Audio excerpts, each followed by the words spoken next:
Welcome to this short introduction to the ventricular system of the brain. The ventricles of the brain are a set of 4 interconnected cavities. They are filled with cerebrospinal fluid and are located within the brain's white matter. The ventricles are connected to the central canal of the spinal cord and are responsible for the production, circulation, and absorption of CSF. This fluid is important for maintaining the pressure within the brain and protecting it from injury. There are 2 lateral ventricles, the third ventricle and the fourth ventricle. The lateral ventricles are located in the cerebral hemispheres, and the third and fourth ventricles are located in the midline of the brain. The lateral ventricles are the largest and are connected to the third ventricle by a narrow passage called the interventricular foramen. The third ventricle is located in the midline of the brain and is connected to the fourth ventricle by the cerebral aqueduct.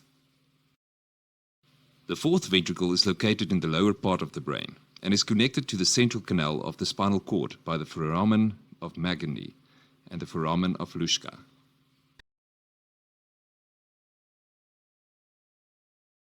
This video was partially sponsored by Dirisana, an EU-funded project.